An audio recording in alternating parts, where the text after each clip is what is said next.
teman-teman, Tiara. Ada apa ini dan siapa di sana? Tak kenal maka kata sayang. Halo Tema, perkenalkan aku Vina. Halo Tema, nama aku Yasmin. Jadi kita di sini mau ngapain sih, Min? Kita mau ngobrol-ngobrol santai. Kita mau bincang-bincang aja, santai. Kita bersantai-santai sebentar. Judul kita apa dulu nih? Apa ya? Oh, ini ada di belakang. Mengenai Hari Lahir Pancasila 2023. Mengusung tema gotong royong membangun peradaban dan pertumbuhan global. Tapi Vina. Kenapa nih? Kita nggak cuma berdua aja di sini. Ada siapa tuh? Kita ada special guest. Oh my god, kita ada special guest di sini. Seorang guru kita, bapak kita yang sangat-sangat keren pokoknya. Kalian akan terpesona ketika melihat aura yang dipancarkan di sini. Langsung saja kita panggilkan narasumber kita pada hari ini, yaitu Bapak Samsul Hidayat. Kepada Bapak kami persilahkan. Halo Bapak, waalaikumsalam. Gimana kamu hari ini kabarnya? Baik seperti biasa. Saya duduk atau ada? Oh, saya suruh duduk. Silahkan duduk. Oke, Bapak sendiri apa kabar? Saya alhamdulillah kabarnya baik. Dan yang kamu lihat seperti Alhamdulillah. Jadi Bapak tahu nggak maksud kita mengundang Bapak dalam acara ngobrol santai di sini bareng sama tema teman 55 yang ada di luar sana? ya, saya tahu ya kan tadi lagi ngabsen, tiba-tiba akan bersama Yasmin dan Vina untuk menjadi narasumber di podcast ya 55. Berarti ini kita nggak mengganggu kan ya, alhamdulillah untungnya. Tidak mengganggu, silakan.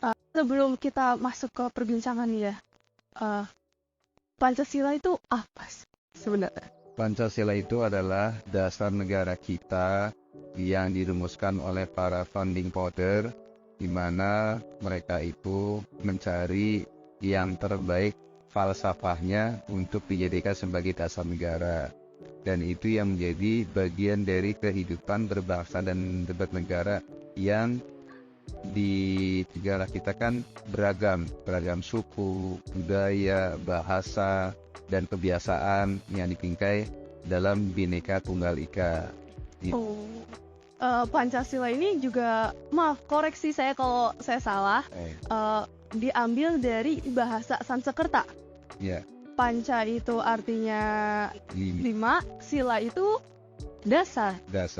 Betul ya Pak ya? Betul. Jadi Pancasila ini berarti juga kayak dasar peraturan dari negara kita gitu nggak sih? Iya. Ideologi Bisa ideologi, aturan, kemudian tuntunan, kemudian satu ikatan yang harus dilakukan oleh sebuah negara. Kayak negara kita berarti kita semua terikat dengan Pancasila. Oh, berarti Pancasila ini juga sebagai pedoman kehidupan berbangsa. Pancasila ini kan di dalam Indonesia ini ada banyak banget suku, ras, agama, dan lain sebagainya. Jadi Pancasila ini juga bisa dibilang kayak sebagai payung keberagamannya juga gitu, Mas? Iya, betul. Justru Pancasila ini adalah lahir dari keanekaragaman yang diambil dari saripati kebudayaan, kemudian keanekaragaman suku, kemudian keanekaragaman masyarakat dengan berbagai macam karakter dan pola serta coraknya, maka lahirlah yang namanya Pancasila. Pancasila itu sebagai perjanjian luhur bangsa Indonesia pada waktu mendirikan negara. Ya. Apa maksudnya itu, Pak? Perjanjian luhur. Jadi ketika melahirkan sebuah Pancasila ini, tadinya bukan 5, ada banyak usulan-usulan itu. Nah, ketika pada sidang BPUPKI yang dipimpin oleh Insinyur Soekarno pada saat itu, maka masing-masing memberikan pendapat. Pendapat ini yang kemudian dikatakan sebagai apa yang menjadi landasan mereka. Maka muncullah saat itu dirumuskan yang oleh Mr. Muhammad Yamin. Jadi, sebelum lanjut nih Pak, tadi kan seperti yang teman 55 dengar, itu Insinyur Soekarno sempat mendapat panggilan Bung. Itu diambil dari bahasa mana ya, Pak? Bung itu adalah dari bahasa kebiasaan masyarakat Indonesia ketika terutama orang-orang pergerakan ya, orang-orang yang aktivis di organisasi, di baik itu organisasi pada lokal ataupun nasional. Jadi Bung itu supaya lebih ada kedekatan emosional bahwa dia pemimpin bukan menjadi seorang pemimpin yang tidak bisa disentuh, tapi dia pemimpin yang merakyat. Itu sebenarnya menunjukkan kalimat Bung itu kalimat yang kedekatan dengan rakyatnya. Maka istilahnya Bung. Terus kalau menurut Bapak sendiri nih, masyarakat sendiri itu udah menerapkan belum kira-kira tuh kayak Pancasila kan ada 5 peraturan ya, atau 5 dasar. Nah, menurut Bapak masyarakat ini udah menerapkan Pancasila belum? Dari yang terdekat dulu deh, misalnya di lingkungan sekolah nih. Ya. Menurut Bapak? Kalau di lingkungan sekolah sebenarnya memang sudah menerapkan walaupun belum secara utuh. Kan ada yang namanya Pancasila 1. Ketuhanan Yang Maha Esa itu artinya bahwa kegiatan ketuhanan kepada yang ada di sekolah ini sudah mulai diterapkan. Jadi tidak ada warga sekolah yang tidak berketuhanan atau yang tidak beragama. Kemudian dua kemanusiaan yang adil dan beradab. Dari sisi kemanusiaan kan kita sering juga banyak memberikan perhatian kepada masyarakat. Contoh di Pademangan ini kan sering terjadi kebakaran. Kan kita sering memberikan donasi. Yang ketiga adalah Persatuan Indonesia. Jadi sebenarnya kita sudah disatukan oleh berbagai macam organisasi yang ada. Contoh kelas itu kan organisasi sebenarnya. Mereka bagaimana bersatu, punya identitas. Maka setiap kelas dengan satu kelas dengan lain itu kan punya karakter masing-masing. Sekitar lingkungan sekolah. Kalau di lingkungan kerja Bapak nih? Kalau lingkungan pasti kerja sudah lah ya. Ya, kalau di lingkungan kerja kita para guru sebenarnya sudah disatukan. Ada namanya guru normada. Normada itu yang tidak masuk dalam produktif. Di sini ada jurusan TKR, ada jurusan TTF, ada guru jurusan N. Nah, artinya bahwa guru-guru kita itu sudah punya komunitas sendiri.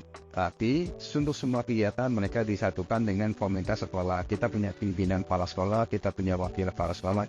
Itu juga namanya organisasi. Jadi mereka sudah disatukan dalam implementasi di ruang kerja di sekolah. Sila keempat itu mengajarkan kita bermusyawarah atau berdemokrasi. Pada level kecil di sekolah itu kan kita ada kelas. Kelas itu sebenarnya organisasi. Jadi ketika ketua kelas, maka kan harus dipilih siapa yang nanti akan akan diarahkan oleh wali kelasnya, memilih ketua kelas. Kemudian pada level OSIS kan juga nanti akan ada pemilihan OSIS. Siapa yang akan menjadi ketua OSIS yang diambil dari masing-masing kelas. Setelah diseleksi munculnya beberapa nama. Kemudian pada level ekskul, kita punya ekskul, ada ketua ekskul. Siapa yang akan dipilih ketua ekskulnya berdasarkan musyawarah. Sila ke-5, bagi seluruh rakyat. Iya. Adil itu berarti sebenarnya sudah juga kita terapkan. Bagaimana kita adil pada teman kita. Adil itu kan menempatkan sesuatu pada tempatnya. Jadi ketika kita sudah melakukan itu, sesuatu pada tempatnya, berarti kita sudah adil. Contoh pakai baju seragam. Kalau hari Senin apa, hari Selasa apa, hari Rabu apa, hari Kamis apa, hari Jumat apa. Keadaan sosial bagi seluruh rakyat Indonesia, keadaan sosial bagi masyarakat yang ada di sekolah 55. Yang belum bisa melaksanakannya itu ini apa? Peserta didik ya? Peserta didiknya. Ini peserta didiknya yang tidak adil. Iya, dia tidak adil pada dirinya. Pertama, yang kedua dia tidak adil pada komunitas yang secara kebersamaan kan sudah ditentukan. Hari Jumat pakainya ini loh, tapi dia tidak pakai seragam itu. Hari Kamis pakai ini, tapi dia tidak pakai. Itu kan berarti dia sudah bertindak tidak adil untuk dirinya dan komunitasnya. Jadi penerapan itu sebenarnya sudah bisa diterapkan di sekolah. Oh, tuh yang belum punya seragam beli. Koperasi udah buka, beli ya. Iya. Oh ya, ngomong-ngomong nih, berarti Pancasila ini benar-benar dipikirin banget ya, mulai dari artinya, Iya. pemilihan kata-katanya juga. Betul. Terus nih, mungkin teman 55 juga udah lihat, Pak Samsul sendiri juga bisa lihat, ini adalah tema dan logo Hari Lahir Pancasila 2023 yang telah ditetapkan. Ternyata pertama deh dari Pak Samsul dulu. Menurut Bapak logo dari burung apa itu ya? Ini udah. Oh, Iya. gimana Pak pendapat Bapak? Iya. Logo baru ini. Tentang logo baru ini kan menunjukkan sesuai dengan tema. Jadi ada burung Garuda yang merupakan simbol dari negara kita. Itu kan lambang negara kita. Garuda itu kan menunjukkan keperkasaan. Garuda itu juga lahir dari sebuah kisah yang juga dimiliki oleh bangsa kita. Dia perkasa, dia juga bisa terbang tinggi, dia juga bisa mengayomi, dia juga bisa mengalahkan orang-orang yang menindas. Jadi dia hancurkan dengan burung Garuda ini. Maka jadilah lambang itu menjadi simbol negara kita. Kemudian lambang yang saling terikat itu kan sepertinya kan ada orang yang saling berpegangan tangan di atas itu kan. Oh iya, Menunjukkan buat saya udah sadar loh. di saya lagi ya. Itu saling berpegangan tangan. Itulah simbol untuk kegotong royongan. Itu kan dari pendapat Bapak ya. Nih, saya udah dapat makna filosofinya, keren banget. Untuk hari lahir Pancasila tahun ini, tahun 2023, seperti yang ada di bawahnya itu, gotong royong, membangun peradaban, dan pertumbuhan global. Kalau tadi, kita masuk ke maknanya nih. Kalau tadi, itu emang bener, kayak lagi ada gandengan. Itu masuk akal sih Pak. Filosofi membentuk lingkaran ini sebagai bola dunia perwujudan global, sesuai sama di temanya juga. Terus iya bener loh, ilustrasi ikon tangan berpegangan tangan, apa masyarakat yang berpegangan tangan. Oh iya bener, melambangkan Ini dia. keren Bapak, melambangkan semangat gotong royong dan peradaban manusia. Tanda panah ke atas, melambangkan pertumbuhan global yang semakin meningkat setiap tahunnya. Terus ada sayap yang berjumlah 5 helai. 1, 2, 3, 4, 5. Mempresentasikan nilai-nilai Pancasila tentunya. Ilustrasi burung Garuda mempresentasikan simbol negara Pancasila, semangat juang bangsa Indonesia. Ternyata gak jauh beda dari ilustrasi yang tadi Bapak sampaikan ternyata ya. Nah, buat temanya ini kan sesuai yang dirilis, yaitu adalah gotong royong membangun peradaban dan pertumbuhan global. Nah, kalau menurut Bapak, dari tema ini apa yang dapat disimpulkan? Iya. Untuk membangun sebuah negara tidak bisa dilakukan oleh seorang diri. Nggak bisa hanya seorang presiden saja. Presiden nggak bisa, harus dibantu oleh menteri. Menteri juga nggak bisa sendirian. Para menteri berapa sih jumlahnya? Maka para menteri juga harus dibantu oleh staf-staf yang lainnya. Itu yang ketika membangun itu butuh melibatkan semua elemen. Maka di situ dikatakan gotong royong. Maka harus yang membangun itu bukan semua orang merasakan ikut membangun. Membangunnya dengan cara apa? Kalau ini membawa peradaban, maka sesuai dengan kondisi kita masing-masing. Peradaban itu kan sebenarnya lebih kepada skill kita. Peradaban itu kan lebih kepada kebiasaan kita. Peradaban itu kan lahir dari etnis, dari suku, dari kebiasaan, dari kondisi geografisnya. Maka lihat peradaban di wilayah Jakarta Utara yang penuh dengan laut beda dengan peradaban yang ada di daerah pegunungan. Beda lagi dengan peradaban yang ada di hutan seperti di Papua umpamanya. Kan beda lagi peradaban. Maka silakan bangun peradaban sesuai dengan situasi dan kondisinya. Kemudian sesuai dengan posisinya. Kita sebagai seorang pelajar, apa yang bisa kita bangun dari peradaban itu? Pelajar itu kan harus cerdas, harus pintar, menuntut ilmu, raih prestasi sebanyak-banyaknya, raih kegiatan sebisa-bisanya, raih aktivitas yang bisa menjunjung tinggi apa yang bisa kita banggakan dengan posisi kita. Saya sebagai seorang guru, bagaimana saya seorang guru harus meningkatkan kompetensi kita sebagai seorang guru. Sebagai seorang guru apa? Saya harus bisa mampu mengajar dengan baik dengan siswanya. Saya harus bisa mengajar siswa dengan menyenangkan. Saya harus bisa mengajar bagaimana sesuai dengan aturan-aturan yang diberikan oleh Menteri Pendidikan.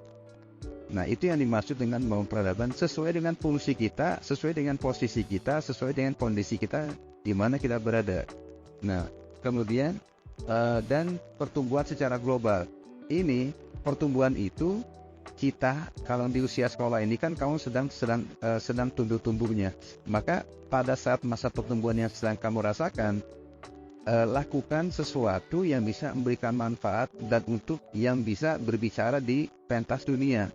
Apa prestasi apa yang kita bisa banggakan? Kayak teman kita sudah dapat Olimpiade kemarin, yang U22 SEA Games, kan masih muda-muda usianya itu, masih di bawah usia 22 tahun, tapi dia sudah punya prestasi, bisa mengalahkan tim Thailand yang secara grafik kita sudah bertemu dengan Thailand sebanyak 16 kali, tapi baru 5 kali menang. Makanya kemarin ketika SEA Games itu kan sama kapten Thailand dia bilang, udah Indonesia supporternya nggak usah datang ke sini, kamu pulang aja. Kenapa tuh? Nah itu kan kesombongan. Tapi dibuktikan bahwa kita ternyata mampu, kita jadi pemenang, dan satu-satunya tim yang tidak terkalahkan selama SEA Games adalah cuma Indonesia. Dan kita sudah buktikan baru 32 tahun kita mendapatkan medali emas lagi. Alhamdulillah. Oh, mungkin mereka mengambil salah satunya pertumbuhan global karena Indonesia udah masuk ke kancah dunia. Betul. Selama ini kita selalu kalah. Dengan Thailand 19 kali. Akhirnya bisa makin pertumbuhan global. Betul. Gini, tadi kan Bapak kita udah ngobrol-ngobrol santai kan. Ada nggak sih pesan? Terutama untuk teman 55 di sana yang sedang menonton saat ini, pesan mereka untuk terus membangkitkan semangat Pancasila. Ya. Baik, untuk kamu tema teman 55. Dengerin. Di hari lahir Pancasila ini harusnya kita menjadi siswa yang kuat yang punya peradaban, kuat yang bicara dengan prestasi, kuat dengan prestasi belajar kita, bahwa yang terbaik itu kalau kamu dibilang keren kalau kamu punya prestasi. Kamu dibilang keren kalau kamu bisa mengeluarkan energi potensial kamu dengan baik. Kamu dibilang keren itu kalau kamu bisa melaksanakan tugas kamu sebagai seorang siswa dan pelajar, bukan dengan tawuran, bukan dengan aksi-aksi di jalan, bukan dengan aksi-aksi yang membuat orang tua, masyarakat, serta kepolisian menjadi resah. Saya kira itu aja. Keren banget loh. Makna dari bincang-bincang sore pada hari ini, pada bincang-bincang hari ini gitu, yang kita ambil untuk pertumbuhan global. Kita, anak-anak muda, kita bisa bersaing di Indonesia Emas tahun 2045. Terima kasih. Mudah-mudahan penonton tema bisa melihat ini dengan baik. Dari kami, saya bisa berharap mengambil hikmah dan pelajaran yang kita obrolin pada kesempatan kali ini. Mudah-mudahan ada manfaatnya. Oke, thank you. Terima kasih. Itu saja perbincangan santai kita pada hari ini mengenai Hari Lahir Pancasila 2023 dengan tema Gotong Royong Membangun Peradaban dan Pertumbuhan Global. Terima kasih banget buat teman-teman semua yang udah nonton sampai akhir, dan special thanks to Pak Samsul juga yang udah mau jadi narasumber kita pada hari ini. Kami harap setelah teman tema menonton perbincangan kita pada hari ini, kalian bisa mengambil hikmahnya, bisa ditumbuhkan lagi semangat Pancasilanya untuk kehidupan bangsa. Oke, sampai jumpa di lain waktu tema. Bye.